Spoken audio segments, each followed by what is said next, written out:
So I want to do a video about postpartum things that I used a lot and that I continue to use daily and that I would recommend. So this is just an inside scoop on a little bit of things that I think you should have either on your registry or that you need to have prepared after.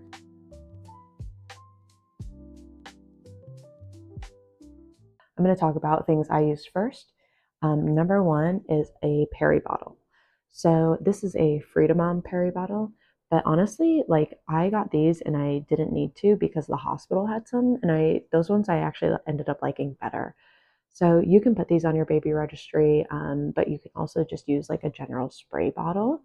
But they're really great. So postpartum, when you pee, it burns a bit, especially we want to keep the area clean, especially if you had stitches from a tear or something like that. So what you do is just fill this up with water, and they'll say like fill it up with warm water, but honestly the water doesn't stay warm, and I wasn't gonna like warm up water every time fill this up. So I just would fill this up with like sink water, hot water if it ran out, and then I would leave it in the bathroom.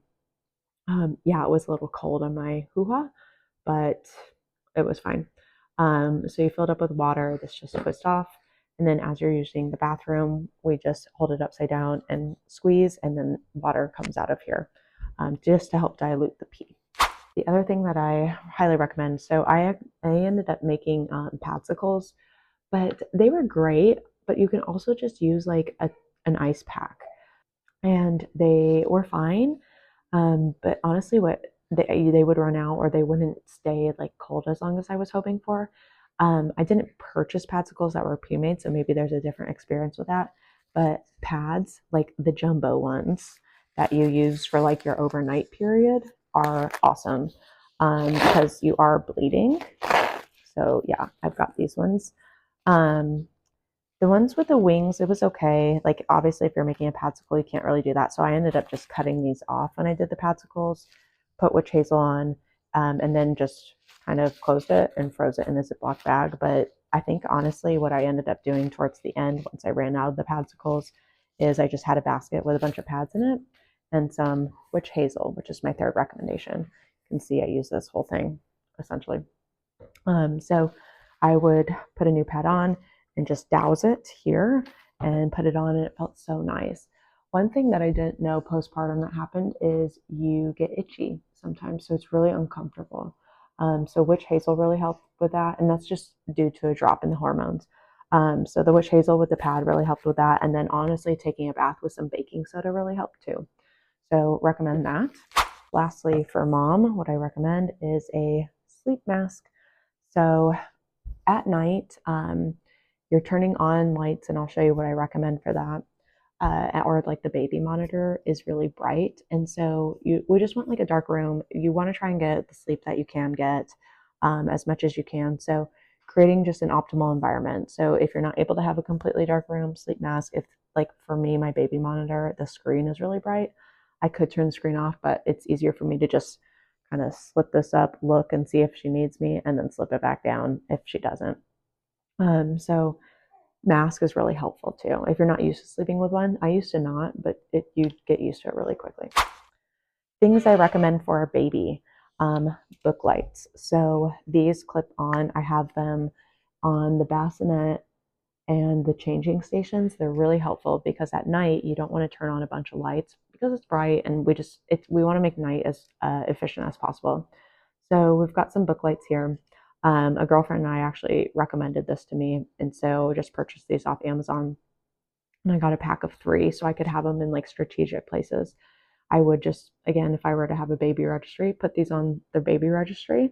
It's a simple thing that someone can just add to their cart for you. Another thing that I recommend is the puppy pee pads. So I don't have the extra large, I just have the normal ones, but I put these in my strategic places as well. So the changing tables, that way on the changing table, so like traditionally you have a cloth that goes over or like a sheet, and that's great and all, but like if baby ends up peeing or pooping while you're changing them, now I got to change that sheet.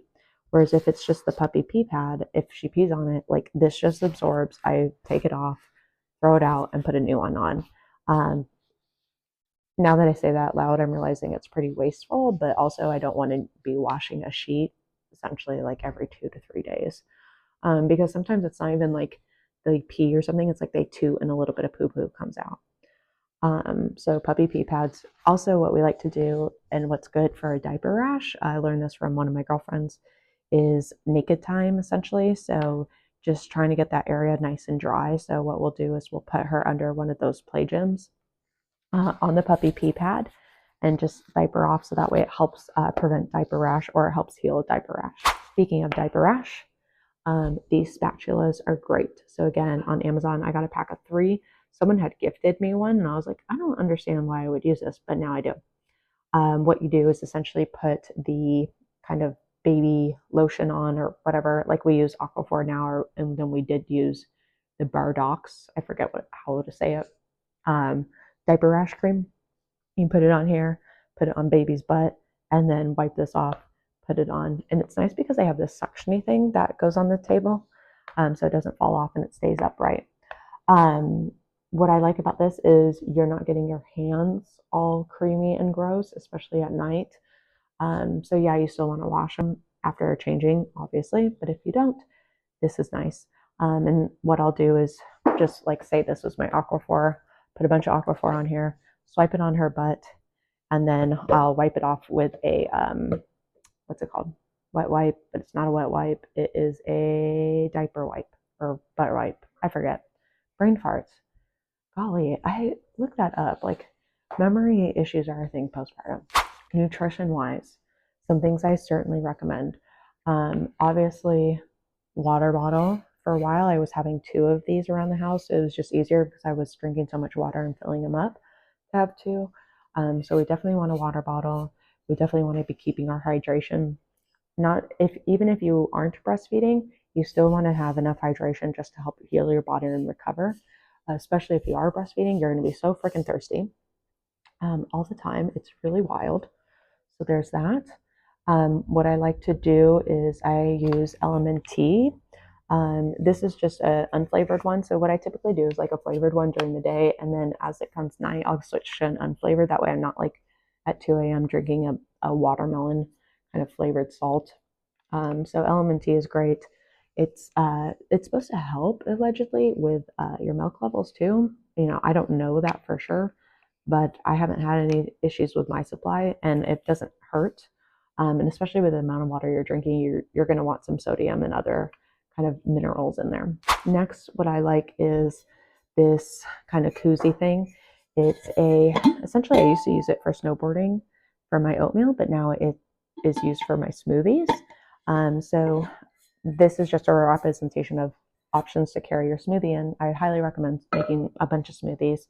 So I did banana, strawberry, blueberries, and acai. I've got some pineapple in there that I'd like to make a smoothie from, but with that being said, I just did a fruit.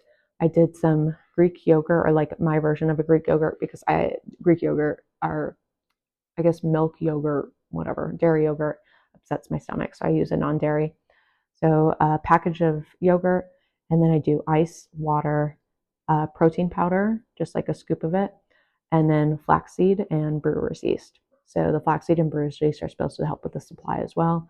The water and ice, again, just more hydration options. Fruit, it's always good to have fiber. And then the yogurt, and then of course the protein powder just gives it a extra protein for yourself. So I made a bunch of those for postpartum and froze them in individual bags. And it's nice because I just pull them out, just let them sit on the counter for a little bit, and then I put them in here, and they stay cold throughout the day, so I can try and eat them as I'm moving around. Another thing I recommend postpartum is Kodiak pancakes and waffles. So these are great because they have protein in them as well. They say on the back to mix it with water or milk, or add an egg.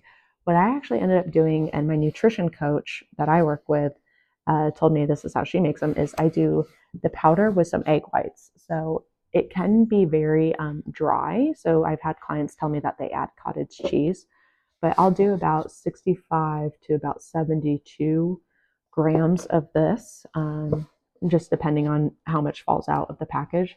And then I'll usually do about 2.8 to about 3.5 ounces of egg whites. Mix it. And so obviously the more of this, the more egg whites that I'm going to put in. Mix it up. And then I just heat a pan, put some oil in the pan that I want or butter, and make a bunch of pancakes. So then what I do is I freeze the pancake batches in individual bags, put them in the freezer. It's really handy because I'll just pull them out throughout the day, throw them in the toaster oven, and then smash a banana and put it on top. I've also done peanut butter. I've also done coconut flakes. So it's really up to you. But again, thinking of things that you can prepare ahead of time. So for postpartum, that they're a lifesaver. So like the pancakes and the smoothies, great for when I'm like need a snack or in a pinch, and honestly are just tired of making food. Lastly, I don't have them here, but exercise bands. Of course, if you've been watching my workout videos, you've been seeing me recommend them all the time because they're so convenient to have around the house. So for exercise, would just recommend the exercise bands as your bare minimum, as well as a structured program, because we don't want to just do this willy-nilly. It's challenging. Like you can do something on YouTube. Hello, I'm on YouTube. And then I do have videos in the beginning that you can see of what I did for the like kind of reintroduction to movement. But I really would recommend like a personal assessment, whether that's like a virtual coach, hello, or a pelvic floor physical therapist. So that way you can make sure that you're progressing appropriately. So let me know what postpartum products you swear by and that you recommend. Please put them in the comments so that others can see and they can add it to their registry or put it in their Amazon cart. Other than that, I'll see you on the next video.